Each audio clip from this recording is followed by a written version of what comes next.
The security footage froze Henry Whitaker's blood. His 7-year-old daughter, Eva, silent since birth, sat on the mansion's back steps beside the garbage bins, smiling at a teenage boy in torn clothes. A stranger, a trespasser.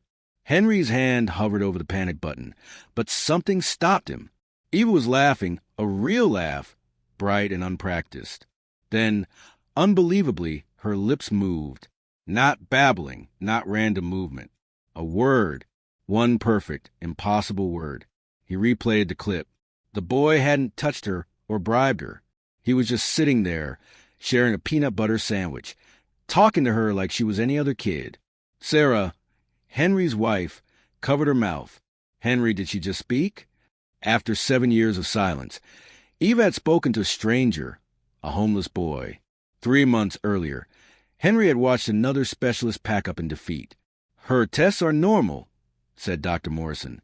She can speak. She just won't. That night, Sarah whispered through tears, maybe she's punishing us. We've given her everything, except what she really needs.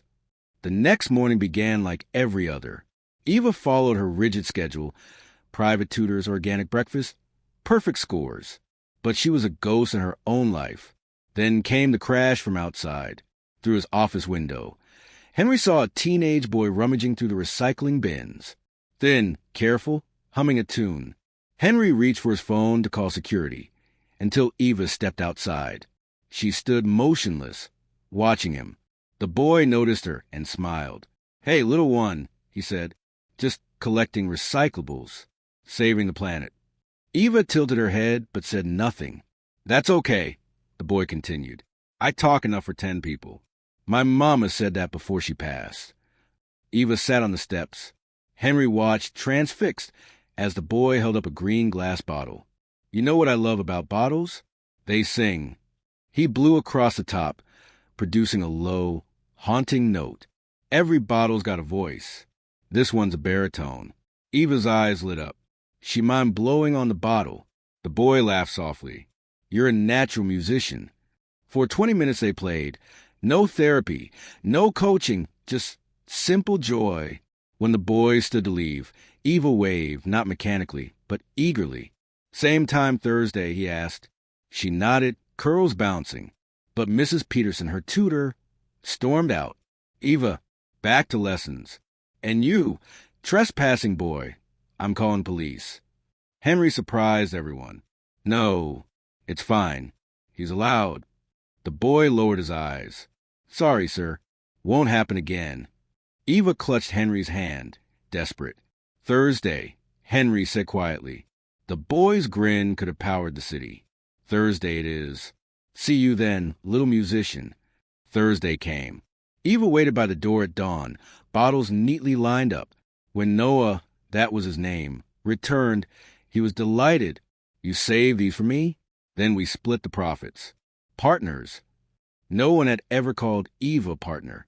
They worked side by side as Noah talked about his sister, Kesha, and how he dreamed of sending her to school.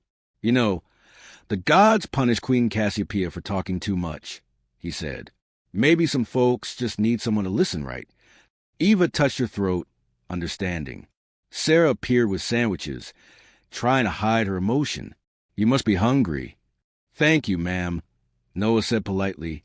"She likes you," Sarah ventured. "Eva's cool," he smiled. "She listens better than anyone. But she can't talk." "So what?" "My grandma used to say, some people are rare flowers. They bloom only when they feel safe." Sarah's eyes filled with tears. From that day, Noah came often. Henry ran a background check. Orphaned, living in a youth shelter, working to support his sister. No record, just a good kid in a bad situation. Henry wanted to help. "We'll hire him," he told Sarah. But before they could, sirens shattered the night. Eva stood at her window, watching police drag Noah away in handcuffs. He didn't do anything. Sarah cried. Henry's lawyer confirmed. Noah had defended his sister from older boys, but because he just turned 18, the other's parents pressed charges. Eva typed furiously on her iPad. "Save him. He saved me first." When her father said they'd try, she screamed. The first sound in 7 years, raw and heart-wrenching. Henry posted bail, and when Noah returned, bruised but alive, Eva ran to him. "Hey, little musician," he whispered. "See? I'm okay." She led him to the piano, placed his hands on the keys, and together they played. For the first time, Eva wasn't a student. She was a teacher. Sarah filmed, crying silently. Day after day, Noah returned. They taught each other, bottles for keys, silence for sound. Until one afternoon, Noah shared, "My mom used to sing that joy comes in the morning. Took me a while, but I think she was right." Eva drew two figures holding hands, labeled friend. Noah smiled. "Always." Then Eva whispered, soft but clear, "Happy." He smiled back. "Me too." Sarah collapsed into Henry's arms, sobbing with joy. 7 years of silence had ended with one perfect word. Henry couldn't sleep that night. He kept replaying Eva's voice's mind, that single, fragile word that shattered 7 years of silence. Happy. It echoed through the house like music. Sarah had stood frozen, hand over her heart, tears falling freely. For the first time since Eva's birth, the Whitaker mansion, usually cold and hushed, was filled with life. When the story spread, reporters begged for interviews. Therapists called it a miracle, but Henry refused publicity. "This is hers," he said, "not for headlines." Noah became part of the family, though he never asked for anything. He still slept in the shelter, still collected bottles on weekends to buy school supplies for his sister, Kesha. One evening, Henry found him sitting by the garden fountain, mending a torn jacket. "You know," Henry said, "I could buy you 10 of those." Noah smiled. "It's not about the jacket, sir. It's about learning to fix what you can." Henry nodded slowly. The word struck deeper than Noah knew. He'd spent years fixing businesses, companies, systems, numbers, but never his family. Eva's progress accelerated. She began speech therapy again, but this time she wasn't silent or resistant. She wanted to speak. She had something to say, to Noah, to her parents, to the world. Her first full sentence came a month later, during breakfast. Noah had stopped by to drop off a repaired music box she'd broken accidentally. Eva tugged his sleeve. "You fixed it," she said softly. Noah grinned. "That's what friends do." Henry lowered his coffee cup in disbelief. Sarah whispered, "It's really happening." They celebrated quietly, but joy rippled through every corner of the home. The mansion that once felt like a museum now rang with laughter, piano notes, and the hum of life rediscovered. Then came the day of Noah's court hearing. Henry and Sarah attended quietly in the back row. Eva insisted on coming too. She carried her drawing pad, clutching it like armor. When the judge asked if anyone wished to speak on Noah's behalf, Henry stood. "Your Honor, this young man saved my daughter's life. Not in the way you think." He gave her a voice. "I owe him more than I can ever repay." But before he could continue, Eva stood up. Everyone turned as she walked to front, trembling. The courtroom fell silent. She handed the judge her drawing, 2 stick figures holding hands, under a bright yellow sun. Beneath it, she'd written in shaky letters, "He made me talk." The judge's eyes softened. "Well, Miss Whitaker, I think that says more than any lawyer could." The charges were dismissed with time served. Noah was free. A week later, Henry offered Noah a scholarship to his company's foundation.